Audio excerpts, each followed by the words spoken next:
আবু হুরায়রা ঘরখানা টেনে নিচ্ছেন, বলতেছেন ইয়া রাসূলুল্লাহ, ইয়া হাবিবাল্লাহ, আমি অপবিত্র রয়েছি। আমার নবী বলতেছেন সুবহানাল্লাহ, আলহামদুলিল্লাহ, মুমিন কখনো অপবিত্র হয় না। লা ইয়ানজুসু বিল মুমিন, অর্থাৎ মুমিন কখনো অপবিত্র হয় না, নাপাক হয় না। মুহাব্বতে বলেন সুবহানাল্লাহ। আচ্ছা বাবা, একটা কথা আমি আপনাদেরকে প্রশ্ন করি, এখানে হাদিস প্রকাশ্য রূপে আমার নবী বলতেছেন মুসলমান মুমিন যারা কখনো অপবিত্র হয় না। আপনারা ফরজ গোসল করেন তো? ফরজ গোসল করেন না গো? অপবিত্র হয়ে গেলে যেটা গোসল করেন সেটাকে ফরজ গোসল বলে। কি বলে? ফরজ গোসল বলে। তো ফরজ গোসল যে আমরা করি, তা আমরা যখন অপবিত্র হয় না তো গোসলের প্রয়োজন কেন হয়? কথা ঠিক কিনা? বুঝে আসছেন তো? আমাদের যখন অপবিত্রই আমরা কখনো হই না, তো হাদিসের প্রকাশ্য ভাষাতে যদি আমরা আমল করি, তো আমাদের তার মানে কোনোদিন কখনোই আমাদের গোসল করার প্রয়োজনই পড়বে না। তবে আবার নবী মুস্তাফা আবার গোসলের নিয়ম কেন বলেছেন, গোসল করতে কেন বলেছেন, আবার ফের বলছেন মুসলমান কখনো অপবিত্র হয় না। এ আবার কি ধরনের জিনিস? ঠিক আছে তো বাবা কথাটা? এবার আপনাকে যদি আমি বলি, আপনি বিচার করে বলেন যে আপনি যখন কোন ইমাম মানবেন না, এই কোরআন হাদিসের উপর আপনি আমল করে দেখান দেখি, একটু আমল করে দেখান, আপনি কি এখান থেকে মানে নেবেন? তো সেই জায়গাতে দেখতে হবে ইমামদের কথা। ইমাম তাহাবী রাহমাতুল্লাহ তাআলা আলাইহি তিনি বলতেছেন যে এই জায়গাতে আমার নবী যে কথা বলেছেন যে মুমিন কখনো অপবিত্র হয় না, আবার অন্য জায়গায় বলতেছেন যে মুসলমান যখন অপবিত্র হয়ে যায় তখন তাদেরকে এই রকম ভাবে গোসল করতে হয়, সেই রকম ভাবে গোসল করতে হয়। এক জায়গায় বলছে মুমিন অপবিত্র হয় না, আরেক জায়গায় বলছে মুমিন অপবিত্র হলে তাদেরকে গোসল করতে হয়, ফরজ গোসল করতে হয়। তো হাদিসের উপরে আমি আমল কিভাবে করব? তো যারা ডুবরি তারা বলতেছেন যে এই জায়গাতে আমার নবী মুস্তাফা বলেছেন যে মুমিন কখনো অপবিত্র হয় না, এই কথাটার মানে হলো এটা যে মুসলমানের অন্তর কখনো অপবিত্র হয় না, শরীর অপবিত্র হয়। মুহাব্বতে বলেন সুবহানাল্লাহ। এই কথাটা কোথায় থেকে পেলাম? মুজতাহিদ আলিমদের কাছ থেকে পেলাম, মুজতাহিদ আলিমদের কাছ থেকে পেলাম। আজকে আমরা ইমাম মেনে থাকি ইমাম আযম আবু হানিফা। আমি এর আগে এই কয়েকদিন আগে এখানে জলসায় এসেছিলাম, সেখানেও বলেছিলাম যে কোরআনের মধ্যে একখানা আয়াত আছে, আল্লাহ তাবারাক ওয়া তাআলা ঘোষণা করতেছেন আতিউল্লাহ ওয়া আতিউর রাসূলা ওয়া উলিল আমরি মিনকুম, তোমরা আল্লাহর অনুগত্য স্বীকার করো এবং তোমরা রাসূলুল্লাহর অনুগত্য স্বীকার করো এবং তোমরা সব কাজে আলিমদের অনুগত্য স্বীকার করো, আলিমদের অনুকরণ করো। তো আলিমের মধ্যে এখানে ওই সমস্ত আলিমকে বলা হয়েছে যা হযরতে আতা রাদিয়াল্লাহু তাআলা আনহু হাদিস দ্বারা বিশ্লেষণ করেছেন। হযরতে আতা বলেন যে উলিল আমরি মিনকুম দ্বারা উলিল ইলমি ওয়াল ফিকহে, অর্থাৎ ফিকহ আলিমকে বলা হয়েছে যারা কোরআন হাদিসকে রিসার্চ করে সেইখান থেকে মাসলা ইস্তেমবাত করতে পারেন, মাসলা বের করতে পারেন, সেই জায়গাতে সেই আলিমকে বলা হয়েছে। মুহাব্বতে বলেন সুবহানাল্লাহ। এবার যখন সে আলিমের কথা বলা হলো, তার মানে কি যে আল্লাহ তাবারাক ওয়া তাআলার কথা অনুযায়ী আমরা ইমামকে মেনেছি। আর ইমাম মানাটা এটা আল্লাহর হুকুম আমাদের উপরে। আমরা কোন নিজের মন গড়া থেকে ইমাম মানিনি। কাল থেকে বুক ফুলিয়ে বলবো যে আমি যে হানফি আছি তো হক পথে আছি, সত্য পথে আছি। মুহাব্বতে বলেন সুবহানাল্লাহ। ইমামে আযম আবু হানিফা রাহমাতুল্লাহ তাআলা আলাইহি তার মান্যকারী হচ্ছে আমরা। তার নাম হচ্ছে হযরতে নু'মান বিন সাবিত রাদিয়াল্লাহু তাআলা আনহু। আসল নাম হচ্ছে নু'মান বিন সাবিত, উপনাম হচ্ছে আবু হানিফা, আর উপাধি হচ্ছে ইমামে আযম রাদিয়াল্লাহু তাআলা আনহু। কথা বললাম, একটা হলো আসল নাম নু'মান বিন সাবিত, একটা হলো উপনাম আবু হানিফা, আর একটা হলো উপাধি মানে টাইটেল যাকে বলি আমরা ইমামে আযম। আচ্ছা, নামটা তো আমরা বুঝতে পারলাম যে নামটা হলো নু'মান বিন সাবিত, উপনাম যেটা আবু হানিফা। আবু হানিফাকে আবু হানিফা কেন বলা হয়? আজকে আমরা হানাফি মাযহাবের লোক, আফসোসের বিষয় যে হানাফি মাযহাবের লোক একজন হানফিকে ডেকে যদি বলা হয় যে তুমি কোন মাযহাবের লোক, বলবে আমি হানফি। বলে হানফি? তুমি কেন হানফি? বা হানফিয়া তুমি তো তোমাদের ইমামকে আবু হানিফা কেন বলা হয়, সে আর বলতে পারবে না, তার ক্ষমতা নেই। ইমামে আজম আবু হানিফাকে হানাফি বলা হয়, আবু হানিফা বলা হয়, এর কারণ বেশ কয়েকটি দিয়েছে উলামায়ে কেরাম। একখানা কিতাব আছে হালাতে ফুকাহা, মানে যারা ফিকহি আলিম, যারা ইমাম, তাদের অবস্থা, তাদের হালাত, তাদের জীবন কাহিনী বয়ান করা আছে। সেই কিতাবের মধ্যে লিখছে, এক নম্বর কারণ হচ্ছে ইমাম আজম আবু হানিফা রাহমাতুল্লাহ তাআলা আলাইহি। আমার মা বোনেরা, আপনারা ঘুমায়েন না, কথাগুলো খুব লক্ষ্য করে শুনবেন। আর বাপ ভাইদেরকে বলবো খুব স্থির মাথাতে শুনবেন কথাগুলা, কারণ যেটা খুব ইম্পর্টেন্ট কথা বলছি, এরপরে ইনশাআল্লাহ আমল সম্পর্কেও কিছু বক্তব্য করবো আমি। মানে এর আগের যে বক্তব্যতে আমি এসেছিলাম, আমি সেখান থেকে বুঝতে পেরেছিলাম যে না, মানুষের প্রয়োজন আছে যে আমরা যে হানাফি, সেই কথা সম্পর্কে কিছু সচেতন করিয়ে দেওয়া, সেই কথা সম্পর্কে কিছু তাদেরকে বলে দেওয়া, তাদেরকে বোঝানো। কারণ যে অনেক মানুষ আছে যারা হয়তো মনে মনে বলে থাকে, প্রকাশ্যে বলতে পারে না। সেই দিন একটা লোক আমার বলেও দিয়েছিলেন যে কোন আলিমের মুখে আবু হানিফার বক্তব্য আমরা শুনতে পাই না। বুঝতে পারলেন বাবা? তো যাই হোক, সেখানে কিছু বলেছিলাম, আবার দ্বিতীয় বক্তা চলে আসলেন, বলার বেশি সময় পাইনি। তো আজকে আবার তার কাছাকাছি জলসা, আর আপনারাও এসছেন, ইনশাআল্লাহ হালকা ভাবে আমি ইনশাআল্লাহ আজকেও কিছু বলবো ইনশাআল্লাহুর রহমান। তো বেরাদারিন ইসলাম, ইমাম আজম আবু হানিফা উপনাম যেটা, সেটা হলো আবু হানিফা। এবার কতজন বলে থাকে একটা কথা যে আবু হানিফা ইমামে আজমের, হানিফা একটি মেয়ে ছিল, সেই মেয়ের নামকরণ থেকে নামকরণ হয়েছে আবু হানিফা। এ কথা কিন্তু বাবা আমি এখন পর্যন্ত কিতাবে পাইনি। এটা কথা কতদূর সত্য আমি কিতাবে পাইনি। আমি যেটা পেয়েছি সেটা আপনাদেরকে আমি বলতেছি। বেরাদারিন ইসলাম, এক নম্বর পয়েন্ট হচ্ছে হানিফা হওয়ার। আরবিক ভাষায় দাওয়াতকে হানিফা বলা হয়। দাওয়াত হয়তো আপনারা বুঝতে পারলেন না, দাওয়াত হলো এক প্রকারের কালি, যেটা দ্বারা লিখা হয়।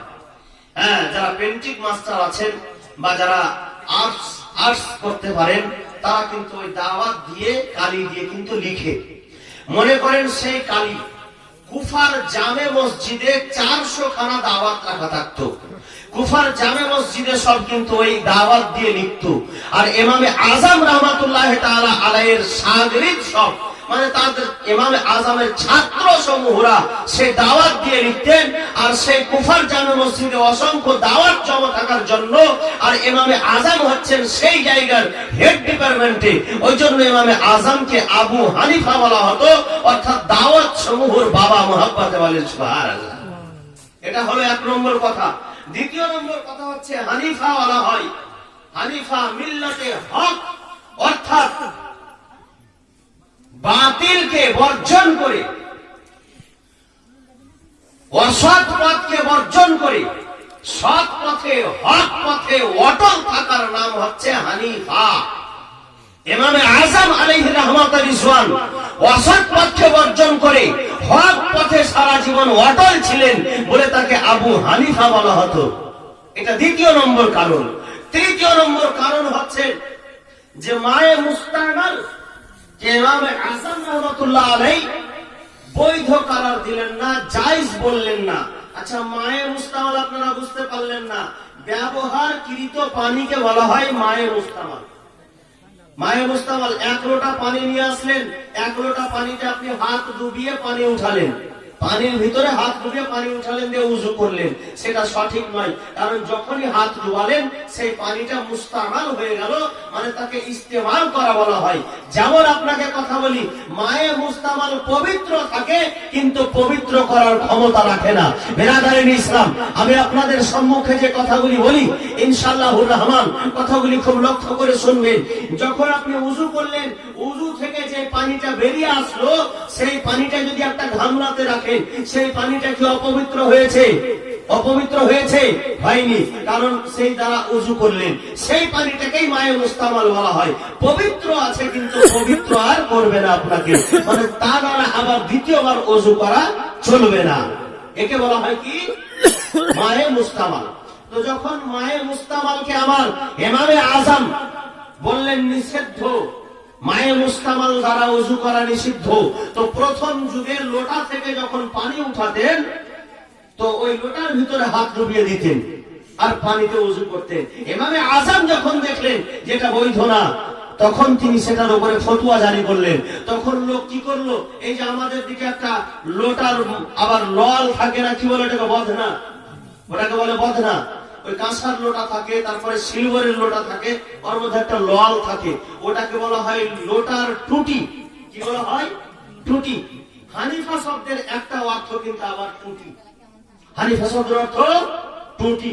যখন সেই যুগের লোকেরা মায়ে মুস্তামাল থেকে যখন ওযু করা চলবে না, তখন ওই লোটা ব্যবহার করতে লাগলো, আর ওই লোটার নল দিয়ে পানি ঢেলে ওযু করতো, যেটা আমরাও করেছি। এখন সব ঝর্ণা সিস্টেম হয়েছে, হ্যাঁ, কি বলে, ঝর্ণাতে শুরু করে আবার ওযু করি। কিন্তু এখনো আমাদের পুরাতন মসজিদ গুলাতে পাওয়া যায় লোটাতে বসে ওযু করি আমরা, নল দিয়ে ঢেলে ঢেলে। তো ওই টুটির ব্যবহার যখন থেকে শুরু হলো, ওটা ইমামে আযমের ফতোয়ার জন্য শুরু হওয়ার জন্য, সেটার টুটির আরবি হচ্ছে হানিফা। তার জন্য ইমামে আযমকে আবু হানিফা বলা হতো। মুহাব্বতে বলেন সুবহানাল্লাহ। কিছু কথা বাবা সব সময় শোনা যায় না, এগুলো জালসা। মানে জালসা হচ্ছে একটা আলাদা জালসা। যারা শুনতে আসেন মনে ভাবেন যে একেবারে বক্তা সাহেব শুরু করে দিল হাত পা ঝেড়ে, একেবারে বললো খুব মজা লাগছে শুনতে, সেটাই জালসা, সেটা নয়। এই যে কথাগুলো বলছি কিছু শিক্ষার কথা আছে। ইমামে আযম রাদিয়াল্লাহু তাআলা আনহুর কথা যখন বলে যে আমরা ইমাম কিভাবে মানবো, যেহেতু আমাদের কাছে কোরআন হাদিস আছে। আচ্ছা বলেন, আপনি কোরআন হাদিস পড়তে জানেন? কোরআন হাদিস পড়তে জানেন? সবাই কি এখানে জানে? সবাই জানে না। আচ্ছা, যারা এই প্রশ্ন করে যে আমরা কোরআন হাদিস কেন মানবো, কি বলে, আমরা ইমাম কেন মানবো, আমরা মানবো কি কোরআন হাদিস, ডাইরেক্ট কোরআন থেকে আমরা মানবো।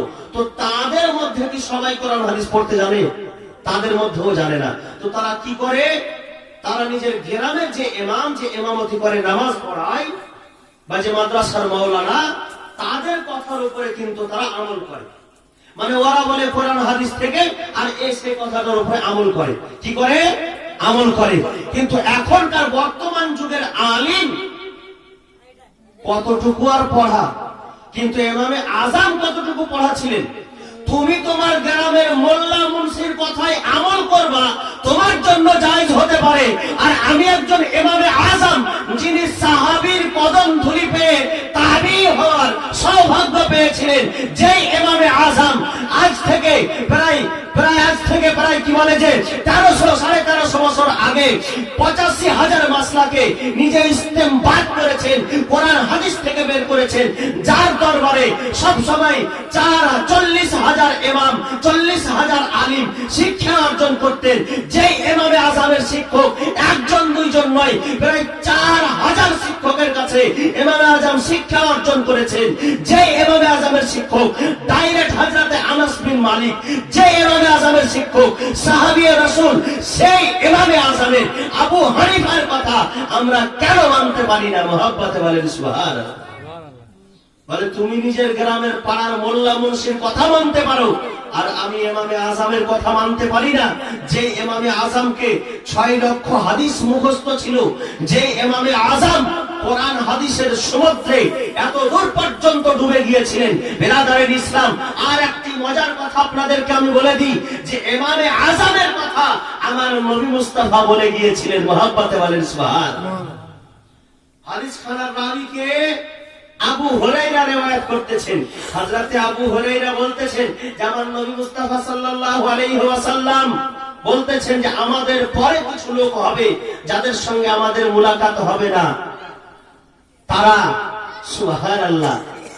তো বলছেন সাহাবায়ে রাসূল, ইয়া রাসূলুল্লাহ, তারা কারা যে যাদের সঙ্গে আমাদের মুলাকাত হবে না, তারা আমাদের পরের দল হবে? হযরত আবু হুরায়রা বর্ণনা করেছেন, আমার নবী মুস্তাফা বলতেছেন, যখন একবার দুইবার তিনবার ধরে যখন জিজ্ঞাসা করা হলো, আমার নবী বলতেছেন যে তারা হবে। হযরতে সুলাইমান ফারসির ঘাড়ে হাত রেখে বললেন, ইমামে আযম, যে সুলাইমান ফারসির বংশ ধরে কিছু লোক হবে, যেই লোকেরা যদি আকাশের সুরাইয়া তারার কাছে যদি জ্ঞান থাকে, কোরআন হাদিসের ইলম থাকে, সেইখান থেকেও তারা ইলমকে সঞ্চয় করে নিয়ে আসবে। বেরাদারিন ইসলাম, লেখকরা লিখতেছেন যে সেই হাদিসের ইঙ্গিত আমার নবী মুস্তাফা হযরতে ইমামে আজম আবু হানিফার দিকে ইঙ্গিত করেছিলেন। এর কারণ হলো যে সুলাইমান ফার্সির বংশধরের মধ্যে সবচাইতে বড় ইমাম তৈরি হয়েছিলেন ইমামে আজম আবু হানিফা, যার বাড়ি ছিল ইরাকে, যার শহর হলো কুফা শহর। সেই কুফা শহরের মধ্যে এমন একজন বিখ্যাত ইমাম তৈরি হয়েছিলেন সুলাইমান ফার্সির বংশধরের মধ্যে, সাহাবীর বংশধর ছিলেন। বিরাদারিন ইসলাম, সেই ইমামে আজমের কথা আজকে আমরা মানতে পারি না, যে ইমামে আজম রাদিয়াল্লাহু তাআলা আনহু। বিরাদারিন ইসলাম, একজন আলে রাসূল, যে আলে রাসূলের নাম হচ্ছে মুহাম্মদ বিন হাসান। কি নামটা বললাম? মুহাম্মদ বিন হাসান, মানে হাসানের ছেলে মুহাম্মদ, হাসানের বংশধর ছিল মুহাম্মদ বিন হাসান। মদিনার মাটিতে আমার ইমামে আজম আলাইহি রাহমাতুর রিজওয়ান মদিনার মাটিতে গিয়েছেন, আর সেই আলে রাসূলের সঙ্গে সাক্ষাৎ করতে গিয়েছেন। বিরাদারিন ইসলাম, যখন সাক্ষাৎ করতে গিয়েছেন তো সেই ইমামে আজমকে দেখেছে। দেখার পরে হযরতে মুহাম্মদ বিন হাসান বলতেছেন যে কুফা শহরে একজন বিদআতি তৈরি হয়েছে, যে নবীর মাসলাকে ছেড়ে দিয়ে, নবীর কথাকে এড়িয়ে গিয়ে নিজের রায় ফয়সালা দেয়, নিজের মতামত প্রকাশ করে। বিরাদারিন ইসলাম, ইমামে আজম রাদিয়াল্লাহু তাআলা আনহু তিনি পরিচয় দিলেন যে হুজুর, কার কথা আপনি বলতেছেন? যার কথা হয়তো আপনি বলতেছেন সে হয়তো আমি হতে পারি, আমার নামই হচ্ছে নুরমান বিন সাবিত। বলে, নুরমান বিন সাবিত তুমি? তোমাকে কি কিয়ামতের ভয় নাই? তুমি আমার নানা জানের বিপক্ষে মাসলা প্রয়োগ করো। বিরাদারিন ইসলাম, ইমামে আজম বলতেছেন হুজুর বেয়াদবি ক্ষমা করবেন, আপনার নানা জান আমার চোখের তারা, আমার মাথার তাজ, আর আপনিও আমার মাথার তাজ, কারণ আপনি হচ্ছেন নবী বংশের লোক, আপনি হচ্ছেন নবীর নওয়াজা। হুজুর আপনি আমাকে ক্ষমা করবেন, আমি এখন পর্যন্ত যত মাসলা ইস্তেমবাদ করেছি আমার নবীর বিপক্ষে একটাও মাসলা প্রয়োগ করিনি। মুহাব্বতে বলেন সুবহানাল্লাহ। এখনকার যুগে যেমন ইমামে আজমের শত্রু আছে, সেই সময়ে ইমামে আজমের শত্রু ছিল, যারা বিভ্রান্ত সৃষ্টি করার জন্য একটা গুজব ছড়িয়ে দিয়েছিল যে ইমামে আজম নিজের মতামত প্রকাশ করে। যখন মুহাম্মদ বিন হাসানকে এই কথা বললেন তো তার প্রমাণ তো দিতে হবে, তাই তো বাবা? তার প্রমাণ দিতে হবে। যে প্রমাণটা কিভাবে দিবে আপনাদেরকে আমি বুঝাই, খুব সহজ কথা। আর এ সমস্ত মাসলা হয়তো আপনারাও জানেন, আপনাদের হয়তো জানা আছে। কিছু কথা আমি আপনাদেরকে বলি। ইমামে আজম রাদিয়াল্লাহু তাআলা আনহু তিনি বললেন যে হুজুর শুনেন, যখন আপনার কান পর্যন্ত এই গুজব ছড়িয়ে গেছে তো আপনাকে আজকে আমি প্রমাণ দিয়ে দিই যে আমি নবীর বিপক্ষে কোনো মাসলা লিখিনি। বলছেন যে বলো তুমি কিভাবে প্রমাণ দিবে?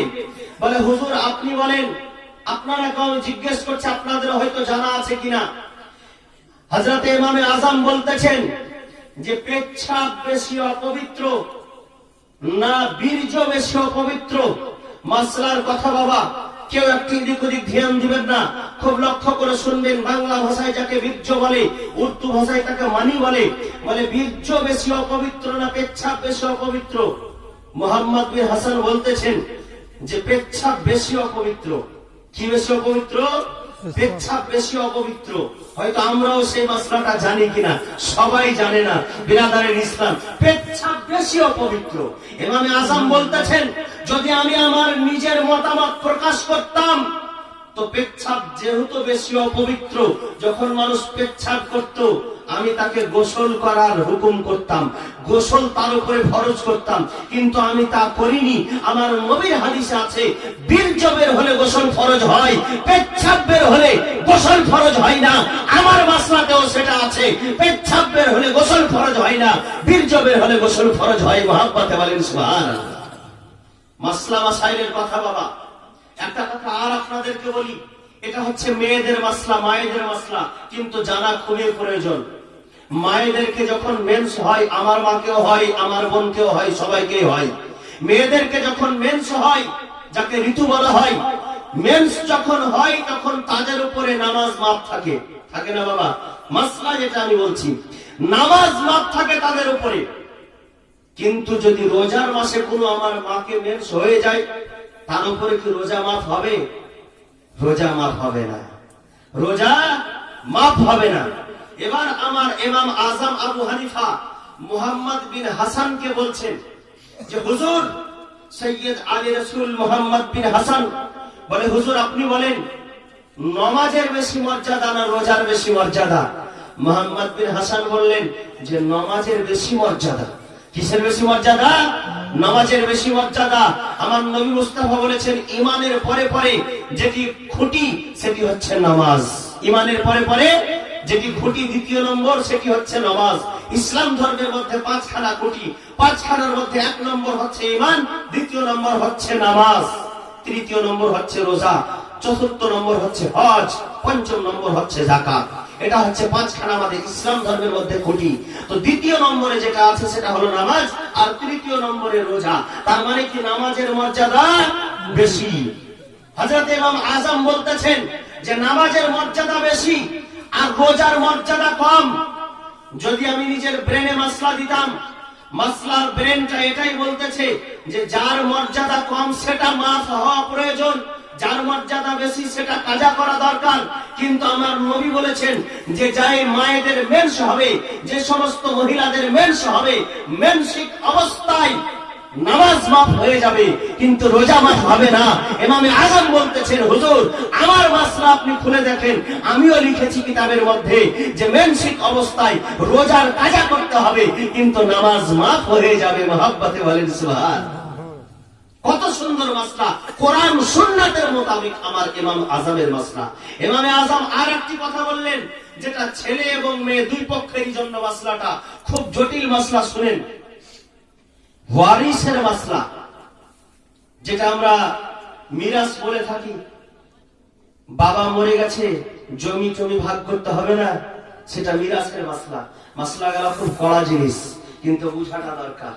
হযরত ইমাম আজম বলতেছেন হুজুর ছেলে বেশি ক্ষমতাবান না মেয়ে বেশি ক্ষমতাবান? ইমামে আজম বলতেছেন মুহাম্মদ বিন হাসানের সঙ্গে কথা চলছে, কারণ ইমামে আজম সম্পর্কে গুজব ছড়িয়েছে যে ইমামে আজম নিজের মতামতে মাসলা লেখে কোরআন হাদিসকে বাদ দিয়ে। ইমামে আজম বলতেছেন যে আমার একটা মাসলাও কোরআন হাদিসের বিপক্ষে নয়, ইনশাআল্লাহুর রহমান প্রত্যেকটা মাসলা আমি কোরআন হাদিস থেকে ইস্তেমবাদ করেছি, কোন বিপক্ষে একটাও মাসলা এখন পর্যন্ত। সেই যুগে ইমামে আজম চ্যালেঞ্জ করেছিলেন আর এই যুগে আমি চ্যালেঞ্জ করছি, কোরআন হাদিসের বিপক্ষে আমার ইমামে আজমের একটা মাসলাকেও দেখাতে পারবে না ইনশাআল্লাহ। মুহাব্বতে বলেন সুবহানাল্লাহ। বিরাদারিন ইসলাম, ইমামে আজম বলতেছেন মিরাসের মাসলা যেটা হয়, তাকে জিজ্ঞেস করছেন যে হুজুর বলেন মেয়ে বেশি ক্ষমতাবান না ছেলে বেশি ক্ষমতাবান? সে সৈয়দ আলী রাসূল বলতেছেন আর রিজালু কাওয়ামুনা আলান নিসা, মেয়েদের উপরে প্রাধান্য দেওয়া হয়েছে ছেলেদেরকে, পুরুষরা বেশি ক্ষমতাবান, তাই তো বাবা? আচ্ছা বলেন তো, যদি আপনার দুটা ছেলে মেয়ে থাকে বা দুটা ছেলে থাকে, যেটা দুর্বল থাকবে সেটাকে আপনি বেশি দিবেন না যেটা সবল থাকবে সেটাকে বেশি দিবেন? যেটা দুর্বল থাকবে সেটাকে, যেটা দুর্বল। আমরা দুজন যদি লোক থাকি, একজন 6 দিন থেকে না খেয়ে আছে আর একজন 1 দিন থেকে না খেয়ে আছি, যদি আপনার কাছে খাবার থাকে তো কাকে দিবেন? যেটা 5 দিন থেকে না খেয়ে আছে তাকে দিবেন। এটাই তো, এটাই নিয়ম। বলে মেয়েদের চাইতে ছেলেরা হলো বেশি ক্ষমতাবান। তো মিরাসের মাসলা যেটা, ব্রেন বলতেছে যে মেয়েদেরকে বেশি করে দেওয়া দরকার যেহেতু ও দুর্বল, আর মেয়েরা হচ্ছে, ছেলেরা হচ্ছে সবল, তো ছেলেকে কম দেওয়া দরকার, তাই তো বাবা? আজকে ভাগ হচ্ছে তো কি করছি, যদি 10 কাঠা জমি থাকে, আমার বাবা মারা গেছে, একটা ভাই একটা বোন, ঠিক কিনা? তো বা দুটা বোন আছে একটা ভাই আছে, তো দুটা বোনে যতটা পাবে একটা ভাই ততটা পাবে, মানে মেয়েদের চাইতে ডবল। হ্যাঁ, মেয়েদের চাইতে ডবল পাবে, কারণ যে কোরআনের মধ্যে আয়াত আছে, হ্যাঁ, মিসলু হাজ্জিল উনসাইন আয-যাকারু মিসলু হাজ্জিল উনসাইন, অর্থাৎ পুরুষরা মেয়েদের চাইতে ডবল পাবে। কিভাবে ডবল পাবে? মেয়ে যদি 2.5 কাঠা জমি পায় বাপের ভাগে, তো ছেলেটা 5 কাঠা পাবে, ডবল পাবে। ডবল পাবে না? তো নিয়ম তো এটাই হওয়া দরকার কারণ মেয়ে হচ্ছে দুর্বল, ছেলে হচ্ছে সবল। তো মেয়েকে 5 কাঠা দেওয়া দরকার আর ছেলেকে 2.5 কাঠা দেওয়া দরকার। ব্রেন এটাই বলছে না? কিন্তু ইমামে আজম বলছেন যে যদি আমি নিজের মতামতে মাসলা লিখতাম তবে আমি ছেলেদেরকে ডবল না দিতে বলে আমি মেয়েদেরকে ডবল দিতে বলতাম আর ছেলেদেরকে সিঙ্গেল দিতে বলতাম। কিন্তু আমার নবীর মাসলা আছে, কোরআনের মাসলা আছে যে ছেলেরা ডবল পাবে, মেয়েরা সিঙ্গেল পাবে। ছেলেরা ডবল পাবে আর মেয়েরা সিঙ্গেল পাবে। ছেলেরা 10 কাঠা পাবে তো মেয়েরা 5 কাঠা পাবে। আমি ঠিক সেই রকম ভাবে আমার মাসলাতেও লেখা আছে। মহব্বতে বলেন সুবহান। তো ইমামে আজমের মাসলা কোরআন সুন্নাতের বিপক্ষে হলো না কোরআন সুন্নাতের পক্ষে হলো? কোরআনের পক্ষে হলো। ইমামে আজমের মাসলা কোরআনের বিপক্ষে একটাও নয়। বিরাদরুল ইসলাম, ইমামে আজম চারিত্রিক দিক থেকেও বড় মহান ছিলেন। কি ছিলেন? বড় মহান ছিলেন। যখন ছোটবেলা ছিলেন তো ছোটবেলায় কি করতেন জানেন? তিনি ব্যবসা করতেন। কিসের? কাপড়ের ব্যবসা। প্রথমত কাপড়ের ব্যবসা করতেন। সর্বপ্রথম যখন মুলাকাত হয়, দেখা হয় হযরতে ইমাম শুআবির সাথে। ইমাম শুআবি রাদিয়াল্লাহু তাআলা আনহু, ইমামে আজম চলে যাচ্ছেন বাজারের দিকে, ইমাম শুআবির সঙ্গে দেখা। ইমাম শুআবি তাকে দেখে, ইমাম শুআবি যেমন তেমন আল্লাহর ওলি ছিলেন না, বিরাদরুল ইসলাম তাবেঈ ছিলেন। ইমাম শুআবি দেখার পরে বুঝতে পারলেন যে এই ছেলের কপালে অসংখ্য ইলম ভরা আছে। তো জিজ্ঞাসা করছে, বাবা কোথায় যাচ্ছ? বলে, হুজুর আমি তো বাজার যাচ্ছি, বাজারে ব্যবসা করছি। বলে, বাবা তুমি কি আলিমের সোহবাতে বসো না? মানে আলিমের কাছে কি শিক্ষা নেওয়ার জন্য বসো না? বলে, না। বলে, বাবা তোমার জীবনে প্রচুর ইলম আছে, তুমি সেটাকে নষ্ট করিও না, আলিমের কাছে বসো। মুহাব্বতে বলেন সুবহানাল্লাহ। ইমামে আজম বলতেছেন যে ইমাম শুআবি রাদিয়াল্লাহু তাআলা আনহুর কথা আমার অন্তরের মধ্যে এমন ভাবে গেঁথে গেল যে আমি তারপর থেকে আমি আলিমের মাজমায় বসতে লাগলাম আর আলিমের কাছে শিক্ষা অর্জন করতে লাগলাম। এই শিক্ষা অর্জন করতে গিয়ে 1-2 করতে করতে 1-2 খানা আলিম নয়, 4000 আলিমের কাছে আমি শিক্ষা অর্জন করলাম। মুহাব্বতে বলেন সুবহানাল্লাহ। আমি আজকে আলিম হয়েছি তো খুব বেশি 10 খানা বা 20 খানা আলিমের কাছ থেকে পড়েছি। 10 খানা আলিমের কাছ থেকে পড়ে আলিম হয়েছি। আর ইমামে আজম 4000 আলিমের কাছে পড়েছেন। বিরাদরুল ইসলাম কত বড় ইমাম ছিলেন। আর তিনার লক্ষ লক্ষ ছাত্র ছিল। কত ছাত্র ছিল? লক্ষ লক্ষ ছাত্র ছিল। কত বড় ইমাম ছিলেন ইমামে আজম রাদিয়াল্লাহু তাআলা আনহু। বিরাদরুল ইসলাম সেই যুগের যতগুলা তাবেঈ ছিলেন সবাই ইমামে আজমকে ইমামে আজম বলে মেনে নিয়েছিলেন। সেই যুগে ইমামে আজমের জন্ম 80 হিজরিতে। ইমামে আজমের জন্ম 80 হিজরিতে। ইমাম বুখারী রাহমাতুল্লাহি তাআলা আলাইহির দাদা হুজুর হলেন ইমামে আজম। মুহাব্বতে বলেন সুবহানাল্লাহ। কোন হুজুর হলেন? দাদা হুজুর। মানে ইমামে আজমের ছাত্রর ছাত্র হচ্ছে ইমামে বুখারী। আর আজকে আমরা ইমাম বুখারীর কিতাবকে নিয়ে এত গর্ব করতেছি, আর বুখারীকে মানবো আর ইমামে আজমকে মানবো না। বিরাদরুল ইসলাম, ইমামকে মানতে হবে। ইমামকে মেনেছেন ইমাম বুখারী রাহমাতুল্লাহ আলাইহি। ইমাম শাফিঈর অনুকরণ করতেন, ইমাম শাফিঈকে মানতেন। ইমামে তাহরি রাহমাতুল্লাহ আলাইহি ইমাম বুখারীকে মানতেন। বিরাদরুল ইসলাম, এরা হাদিসের মুহাদ্দিস হওয়ার পরেও, মুজতাহিদ আলিম হওয়ার পরেও এদের কাছে ইমাম প্রয়োজন আছে। যারা হাদিস গ্রন্থ লিখেছে তারাও বিনা ইমাম ছাড়া চলতে পারেননি। আর আজকে আমার মতো মুসলমান বলে যে আমরা ইমাম ছাড়া চলবো। এবারে হাদিস কোরআনের উপরে পারবে জি বাপ? পারবে না, কখনোই পারবে না। ইমামে আজম রাহমাতুল্লাহ আলাইহি তার জ্ঞান চর্চা কেমন ছিল, তার জ্ঞান কেমন ছিল? হযরতে